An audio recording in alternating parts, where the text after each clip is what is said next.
भगवान की जय। प्यारे कृष्ण कन्हैया लाल की जय। श्री वराह पुराण अध्याय 90 त्रिशक्ति महात्म्य और सृष्टि देवी का आख्यान। भगवती पृथ्वी ने पूछा, भगवान, कुछ लोग रुद्र को परमात्मा एवं पुण्यमय शिव कहते हैं, इधर दूसरे लोग विष्णु को ही परमात्मा कहते हैं, कुछ अन्य लोग ब्रह्मा को सर्वेश्वर बताते हैं। वस्तुतः इनमें से कौन से देवता श्रेष्ठ तथा कौन कनिष्ठ हैं? देव, मेरे मन में इसे जानने का कौतूहल हो रहा है, अतः आप इसे बताने की कृपा कीजिए। भगवान वराह कहते हैं, वरान ने नारायण ही सबसे श्रेष्ठ हैं, उसके बाद ब्रह्मा का स्थान है।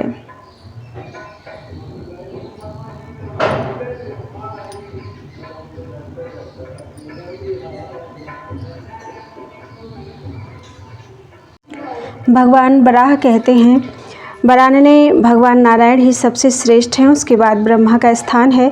देवी, ब्रह्मा से ही रुद्र की उत्पत्ति है और वे रुद्र तपः साधना के प्रभाव से सर्वज्ञ बन गए। उन भगवान रुद्र के अनेक प्रकार के आश्चर्यमय कर्म हैं। सुंदरी, मैं उनके चरित्रों का वर्णन करता हूँ, तुम उसे सुनो।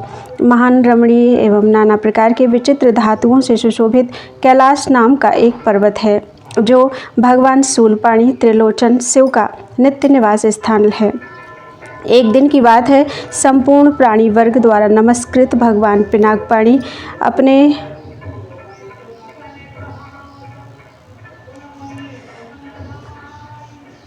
सभी गणों से घिरे हुए उस कैलाश पर्वत पर विराजमान थे और उनके पास में ही भगवती पार्वती भी बैठी थी।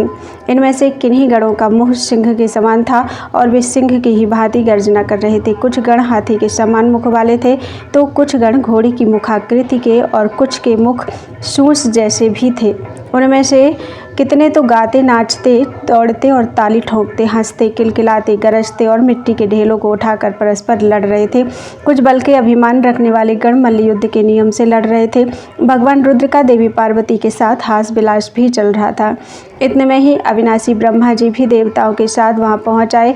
उन्हें आया देखकर भगवान शिव ने उनकी विधि पूर्वक पूजा की और उनसे पूछा, ब्रह्मन, आप इस समय यहाँ कैसे पधारे और आपके मन में यह घबराहट कैसी है? ब्रह्मा जी ने कहा, अंधक नाम के एक महान दैत्य ने सभी देवताओं को अत्यंत पीड़ित कर रखा है। उसने त्राण पाने की इच्छा से शरण खोजते हुए सभी देवता मेरे पास पहुँचे। तब मैंने इन लोगों से कहा कि हम सब लोग भगवान शंकर के पास चलें।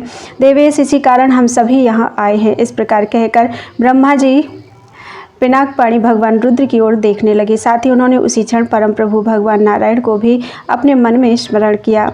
बस तत्क्षण भगवान नारायण, ब्रह्मा एवं रुद्र इन दोनों देवताओं के बीच में विराजमान हो गए। अब ब्रह्मा, विष्णु एवं रुद्र ये तीनों ही परस्पर प्रेम पूर्वक दृष्टि से देखने लगे। उस समय उन तीनों की जो 3 प्रकार की दृष्टियां थीं, अब एक रूप में परिणत हो गईं और इससे तत्काल एक कन्या का प्रादुर्भाव हुआ, जिसका स्वरूप परम दिव्य था। उसके अंग नीले कमल के समान श्यामल थे तथा उसके सिर के बाल भी नीले घुंघराले एवं मुड़े थे। उसकी नासिका, ललाट और मुख की सुंदरता असीम थी। विश्वकर्मा ने शास्त्रों में जो अग्नि जिह्वे के अंग लक्षण बताए हैं, वे सभी लक्षण सुंदर प्रतिष्ठा पाने वाले उस कुमारी कन्या में एकत्र दिखाई देते थे। अब ब्रह्मा, विष्णु तथा महेश्वर इन तीनों देवताओं ने उस दिव्य कन्या को देखकर पूछा, शुभे, तुम कौन हो और विज्ञानमयी देवी, तुम क्या करना चाहती हो? इस पर शुक्ल, कृष्ण एवं रक्त इन 3 वर्णों से सुशोभित उस कन्या ने कहा, देव श्रेष्ठों, मैं तो आप लोगों की दृष्टि से ही उत्पन्न हुई हूँ। क्या आप लोग अपने ही से उत्पन्न अपनी परमेश्वरी शक्ति मुझ कन्या को नहीं जानते? इस पर ब्रह्मा आदि तीनों देवताओं ने अत्यंत प्रसन्न होकर उस दिव्य कुमारी को वर दिया, देवी, तुम्हारा नाम त्रिकला होगा। तुम विश्व की सर्वदा रक्षा करोगी। महाभागे, गुणों के अनुसार तुम्हारे अन्य भी बहुत से नाम होंगे और उन नामों में संपूर्ण कार्यों को सिद्ध करने की शक्ति होगी। सुंदर मुख एवं अंगों से शोभा पाने वाली देवी, तुम में ये जो 3 वर्ण दिखाई पड़ते हैं, तुम इनसे अपनी 3 मूर्तियाँ बना लो। देवताओं के इस प्रकार कहने पर उस कुमारी ने अपने श्वेत, रक्त और श्यामल रंग से युक्त 3 शरीर बना लिए। ब्रह्मा के अंश से ब्राह्मी नामक मंगलमयी सौम्य रूपिणी शक्ति उत्पन्न हुई, जो प्रजाओं की सृष्टि करती है। सूक्ष्म कटिभाग, सुंदर रूप तथा लाल वर्ण वाली जो दूसरी कन्या थी, वह वैष्णवी कहलाई। उसके हाथ में शंख एवं चक्र सुशोभित हो रहे थे। वह विष्णु की कला कही जाती है तथा अखिल विश्व का पालन करती है, जिसे विष्णु माया भी कहते हैं। जो काले रंग से शोभा पाने वाली रुद्र की शक्ति थी और जिसने हाथ में त्रिशूल ले रखा था तथा जिसके दांत बड़े विकराल थे, वह जगत का संहार कार्य करने वाली रुद्राणी है। ब्रह्मा से प्रकट हुई श्वेत वर्ण वाली कन्या विभावरी कहलाती है। उस कुमारी के नेत्र खिले हुए कमल के समान सुंदर थे। वह ब्रह्मा जी के परामर्श से अंतर्धान होकर सर्वज्ञता प्राप्त करने की अभिलाषा से श्वेत गिरी पर तपस्या करने के लिए चली आई और वहां पहुंचकर उसने तीव्र तप आरंभ कर दिया। इधर जो कुमारी भगवान विष्णु के अंश से अवतरित हुई थी, वह भी अत्यंत कठोर तपस्या करने का संकल्प लेकर मंदराचल पर्वत पर चली गई। तीसरी जो श्यामल वर्ण की थी तथा जिसके नेत्र बड़े विशाल और दाढ़ भयंकर थे तथा जो रुद्र के अंश से उत्पन्न हुई थी, वह कल्याणमयी कुमारी तपस्या करने के उद्देश्य से नीलगिरी पर चली गई। कुछ समय के पश्चात प्रजापति ब्रह्मा जी प्रजाओं की सृष्टि में तत्पर हुए, पर बहुत समय तक प्रयास करने पर भी प्रजा की वृद्धि नहीं हुई। अब वे मन ही मन सोचने लगे कि क्या कारण है कि मेरी प्रजा बढ़ नहीं रही। भगवान बराह पृथ्वी से कहते हैं, सुव्रते, अब ब्रह्मा जी ने योगाभ्यास के सहारे अपने हृदय में ध्यान लगाया तो श्वेत पर्वत पर स्थित सृष्टि कुमारी की तपस्या की बात उनकी समझ में आ गई। उस समय तपस्या के प्रभाव से उस कन्या के संपूर्ण पाप दग्ध हो चुके थे। फिर तो ब्रह्मा जी कमल के समान नेत्र वाली वह दिव्य कुमारी जहाँ विराजमान थी, वहाँ पहुंचकर उस तपस्विनी दिव्य कुमारी को देखा और साथ ही वे ये वचन बोले, कमनीय कांति वाली कल्याणी, तुम प्रधान कार्य की अवहेलना करके अब तपस्या क्यों कर रही हो? विशाल नेत्रों वाली कन्यके, मैं तुम पर प्रसन्न हूँ, तुम वर मांग लो। सृष्टि देवी ने कहा, भगवान मैं एक स्थान पर नहीं रहना चाहती, इसलिए मैं आपसे यह वर मांगती हूँ कि मैं सर्वत्र गामिनी बन जाऊँ। जब सृष्टि देवी ने प्रजापति ब्रह्मा से ऐसी बात कही, तब उन्होंने उससे कहा, देवी तुम सभी जगह जा सकोगी और सर्वव्यापिनी होगी। ब्रह्मा जी के ऐसा कहते ही कमल के समान नेत्र वाली वह सृष्टि देवी उन्हीं के अंक में लीन हो गई। अब ब्रह्मा जी की सृष्टि बड़ी तेजी से बढ़ने लगी और फिर शीघ्र ही उनके 7 मानस पुत्र हुए। उन पुत्रों से भी अन्य संतानों की उत्पत्ति हुई। फिर उनसे बहुत सी प्रजाएं उत्पन्न हुई। इसके बाद स्वेदज, उद्भिज, जरायुज और अंडज, इस प्रकार 4 प्रकार के प्राणियों की उत्पत्ति हुई। फिर तो चर अचर प्राणियों की सृष्टि से यह सारा विश्व ही भर गया।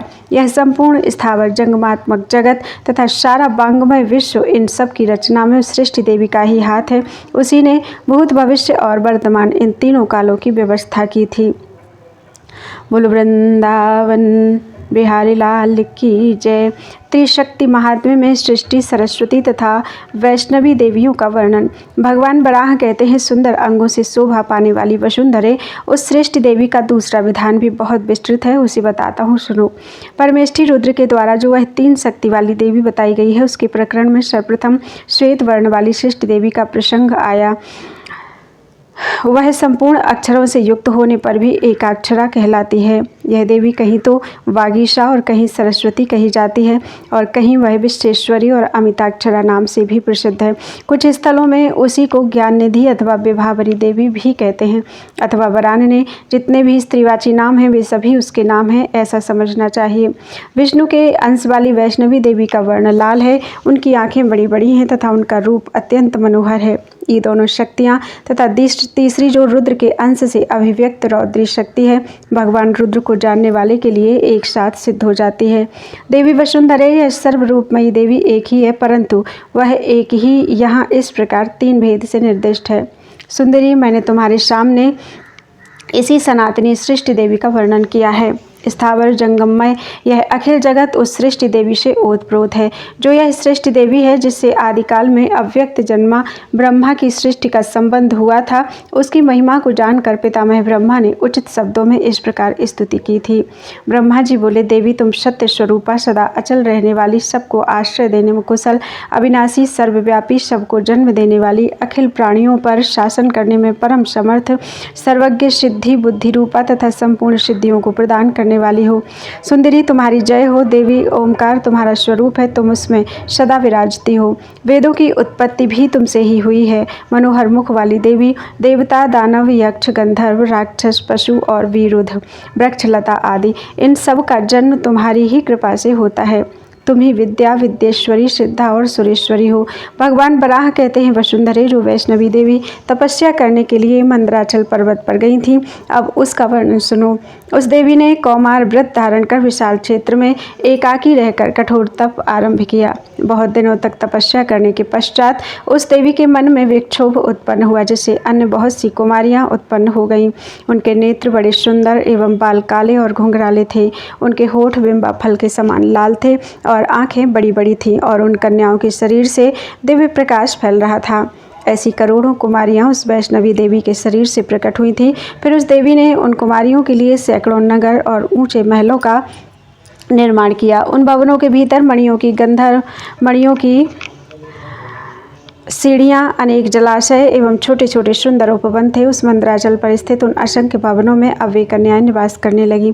शोभने उनमें से प्रधान कुछ कन्याओं के नाम इस प्रकार हैं: विद्युत प्रभा, चंद्रकांति, सूर्यकांति, गंभीरा, चारुकेशी, सुजाता, मुंजकेशनी, उर्वशी, शशिनी, शीलमंडिता, चारुकन्या, विशालाक्षी, धन्या, चंद्रप्रभा, स्वयंप्रभा, चारुमुखी, शिवदूती, विभावरी, जया, विजया, जयंती और अपराजिता। इन देवियों ने भगवती वैष्णवी के अनुचरियों का स्थान ग्रहण कर लिया। इतने में ब्रह्मा के पुत्र तपोधन नारद जी एक दिन वहां अचानक आ गए। उन्हें देखकर वैष्णवी देवी ने विद्युत प्रभा से कहा, तुम इन्हें यह आसन दो तथा पैर धोने और आचमन करने के लिए जल भी बहुत शीघ्र इनके पास उपस्थित कर दो। इस प्रकार वैष्णवी देवी के कहने पर विद्युत प्रभा ने मुनिवर नारद को आसन, पाद्य और अर्घ्य निवेदन किया और वे भी देवी को नमस्कार कर आसन पर बैठ गए। अब वैष्णवी ने उनसे कहा, मुनिवर, इस समय आप किस लोक से यहाँ पधारे हैं और आपका क्या कार्य है? नारद मुनि ने कहा, कल्याणी, मैं पहले ब्रह्मलोक में गया था, फिर वहाँ से इंद्रलोक में और फिर कैलाश पर्वत पर पहुँचा। देवेश्वरी, पुनः मेरे मन में आपके दर्शन की इच्छा हुई, अतः यहाँ आ गया। इस प्रकार कहकर श्रीमान नारद मुनि वैष्णवी देवी की ओर देखने लगे। नारद आश्चर्य से चकित हो गए। उन्होंने मन में सोचा, अहो, इनका रूप तो बड़ा विचित्र है। इनकी सुंदरता, धीरता एवं कांति कैसी आश्चर्य कारणीय है। फिर इतने पर भी इनकी उपरति निष्कामता तो और ही आश्चर्यदायिनी है। यह सब देख नारद जी फिर कुछ खिन्न से हो गए तथा सोचने लगे। देवता सैकड़ों कन्याओं से व्याप्त थे। उनमें जो सबसे प्रधान है गंधर्व, सिद्ध, यक्ष, किन्नर और राक्षसों की स्त्रियों में कोई भी इतना सुंदर नहीं है। विश्व की अन्य स्त्रियों में कहीं ऐसा रूप नहीं दिखता। फिर नारद जी सहसा उठे और वैष्णवी देवी को प्रणाम कर आकाश मार्ग द्वारा समुद्र में स्थित महिषासुर की राजधानी में गए। उसने ब्रह्मा जी के वर प्रसाद से सारी देव सेना को पराजित कर दिया। महिषासुर ने सभी लोकों में विचरण करने वाले नारद मुनि को आए हुए देखकर बड़ी श्रद्धा भक्ति से पूजा की। नारद मुनि ने उस असुर से कहा, असुरेंद्र, सावधान होकर सुनो। विश्व में रत्न के समान एक कन्या प्रकट हुई है। तुमने तो वरदान के प्रभाव से चराचर तीनों लोकों को अपने वश में कर लिया है। दैत्य, मैं ब्रह्मलोक से मंदराचल पर गया। वहाँ मैंने देवी की वह पुरी देखी जो सैकड़ों कन्याओं से व्याप्त है। उनमें जो सबसे प्रधान है, वैसी देवताओं, दैत्यों और यक्षों के यहाँ भी कोई सुंदरी कन्या नहीं दिखाई देती। कहाँ तक कहूँ, मैंने उसकी जैसी सुंदरता देखी है तथा उसमें जितना सतीत्व का प्रभाव है, ऐसी कन्या समस्त ब्रह्मांड में भी कहीं नहीं है।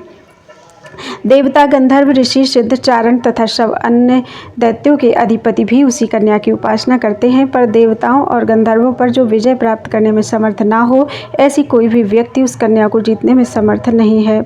ऐसा कोई भी व्यक्ति उस कन्या को जीतने में समर्थ नहीं है। वसुंधरे, इस प्रकार कहकर नारद मुनि क्षण भर वहाँ ठहर कर फिर महिषासुर के से आज्ञा लेकर तुरंत वहाँ से प्रस्थित हो गए और वे जिधर से आए थे उधर ही आकाश की ओर चले गए। बोलो वृंदावन बिहारी लाल की जय। त्वदीयं वस्तु गोविंदम तुभ्यमेव समर्पये। तेन त्वदंघ्रि कमले रतिं मे यच्छ शाश्वतीम्।